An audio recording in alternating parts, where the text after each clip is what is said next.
లలితానగర్ వీరభద్రాపురం 1వ వీధిలోని శ్రీ ధానవాయి బాబు ఆలయంలో 62వ వార్షికోత్సవ మహోత్సవ సంబరాలు ఈ నెల 2వ తేదీ నుంచి ఘనంగా జరిగాయి. సంబరాల ముగింపు సందర్భంగా ఆలయం వద్ద భక్తులకు భారీ అన్న సమరాధన నిర్వహించారు.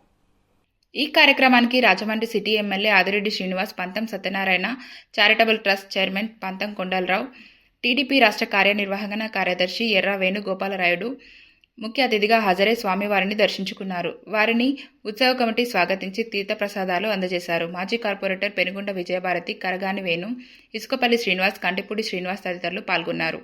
వారాది రామ ప్రభాకర్, పెనుగొండ రామకృష్ణ ఆధ్వర్యంలో అన్నదాన కార్యక్రమం జరిగింది. సుమారు 3,000 మంది భక్తులు ఆలయానికి తరలివచ్చి స్వామివారిని దర్శించుకొని అన్నప్రసాదాన్ని స్వీకరించారు. ఆ దానవాయి బాబు ఆశీస్సులు ప్రజలందరిపైన ఉండాలని ఆకాంక్షించారు. ఈ కార్యక్రమంలో వారధి నాగబాబు, నోడగల సుధా, జానా కేశవ, పెనుగొండ మురళీకృష్ణ, జువ్వాది రాంబాబు, సుధా ఆదినారాయణ తదితరులు పాల్గొన్నారు.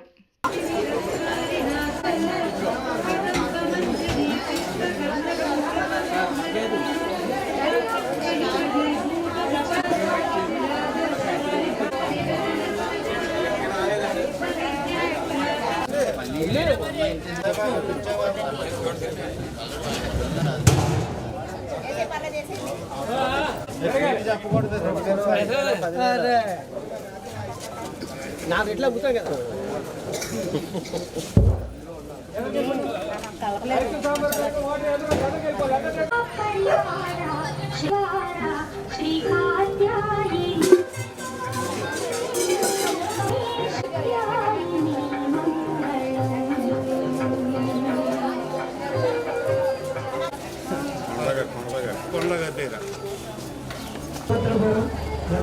వీరభద్రపురం దగ్గర 1944లో స్థాపించారు.